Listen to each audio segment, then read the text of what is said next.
یوسف علیہ السلام کے حوالے سے ہمیں ملتا ہے. یعقوب علیہ السلام اور یوسف علیہ السلام جو تمام دنیا میں کام کیا کرتے تھے, اس کی نالج بیس ان کی اسپرچل تھی, ان کے خواب تھے جن کی بنیاد پر انہوں نے دنیا میں آپریٹ کیا.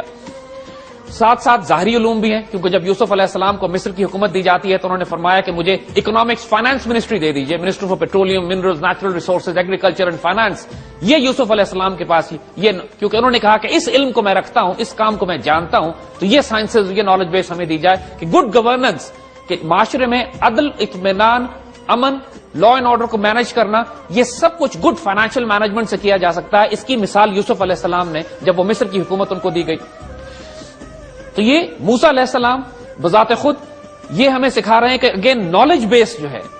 ان کے خوبصورت واقعے میں, کہ جو خضر علیہ السلام کے ساتھ ان کا واقعہ ہوتا ہے, کہ جس میں موسیٰ علیہ السلام صاحب شریعت نبی ہیں لیکن خضر علیہ السلام کے پاس جاتے ہیں اور ان سے یہ کہتے ہیں کہ جو کچھ اللہ نے آپ کو سکھایا اس میں سے کچھ مجھے بھی دیجیے. تو خضر علیہ السلام کیٹیگوریکلی ان کو ایکسپلین کرتے ہیں کہ کیف تصبر علی ما لم تحط بہ خبرا, ان باتوں پر آپ کیسے صبر کریں گے جن کا آپ کو بھی علم نہیں ہے, کہ ان کا نالج بیس ایک ڈفرنٹ سورس سے آ رہا ہے, وہ ایک اسپرچل ڈائمینشن سے تھا. حالانکہ موسیٰ علیہ السلام بذات خود نبی ہیں, وہی لیتے ہیں, صاحب کتاب, صاحب شریعت اللہ کے نبی ہیں, جلیل القدر انبیاء میں سے ہیں, لیکن اللہ نے سمجھانا اور بتانا یہ مقصود تھا کہ نالج بیسڈ اور بھی ایگزسٹ کرتے ہیں جن کا تعلق ڈائریکٹ انسپریشن سے ہے, اسپرچل ورلڈ سے ہے, اور جو خود اللہ کے نبیوں اور ولیوں کے درمیان میں بھی اس علوم کے مختلف درجے موجود ہیں. اسی طرح جب مسلمان قرآن پاک کو اس انداز سے پڑھتے ہیں, ایک طرف یہ ہدایت کی کتاب ہے, ایک طرف حضور صلی اللہ علیہ وآلہ وسلم کی سنت جو بتائی جا رہی ہے اس قرآن میں, وہ یہ کہ آپ علم بھی دے رہے ہیں, حکمت بھی عطا فرما رہے ہیں, تزکیہ بھی آپ فرما رہے ہیں. تو یہ ساری چیزیں یہ ڈیفائن کر رہی ہیں کہ جو سب سے پہلے پرائیورٹی دی جاتی ہے قرآن میں وہ انسان سازی کی ہے, کردار سازی کی ہے, اللہ کے بندے تیار کرنے کی ہے, ایسے انسان تیار کرنے کی ہے کہ جو quality of human being is so supreme کہ ایک دفعہ اس اسپرچل ڈائمینشن کے لوگ, ایسے وہ لوگ جن کا اخلاق اور کردار عروج پہ ہو, جن کی روحانی مقام اس قسم کا ہو کہ جو اللہ تعالیٰ کے رازدار ہوں, اللہ تعالیٰ کے ان تمام نالج بیس کو استعمال کرنے کی اہلیت رکھتے ہوں جو اللہ نے اس کائنات میں نازل کی. وہ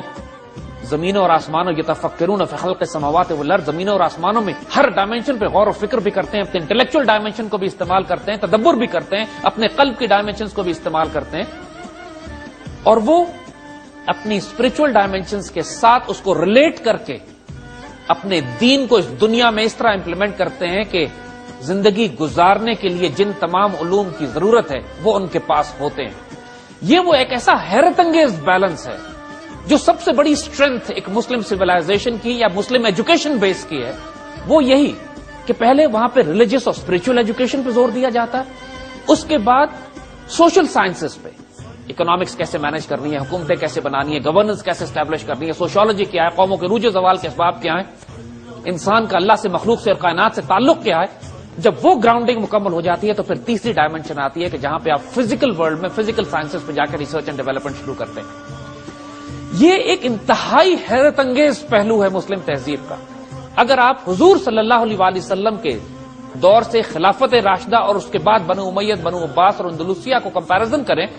تو آپ کے علوم کے یہ تینوں دھارے جس انداز سے چل رہے ہیں بہت واضح نظر آتے ہیں. حضور صلی اللہ علیہ وآلہ وسلم نے 23 سال تک پہلی ڈائمینشن پہ اتنا انٹینسلی کام فرمایا, یعنی آپ نے اتنی بڑی جماعت صحابہ کی پیدا کر دی, اتنی بڑی جماعت ایسے اولیاء اللہ کی, ایسے درویشوں اور فقیروں کی پیدا کر دی کہ پوری کائنات میں کوئی مثال نہیں ہے کہ اتنے highly educated, highly developed, spiritual, mentally aware, most brilliant people humanity has ever seen collected with in a short period of time. اس چھوٹی سی محدود مدت میں ایسی شاندار قوم تیار کی گئی جس کی فاؤنڈیشنز اتنی سالڈ تھی اسپرچولیٹی میں, روحانیت میں. اور یہ بات آپ نوٹ کیجئے گا کہ حضور صلی اللہ علیہ وآلہ وسلم کے دور میں ظاہری طور پر science and technology and research and development کی بہت زیادہ مثالیں ہمیں نہیں ملتی ہیں, وہ آگے والے آنے والے دور کے لیے چھوڑ دی گئی تھی بات.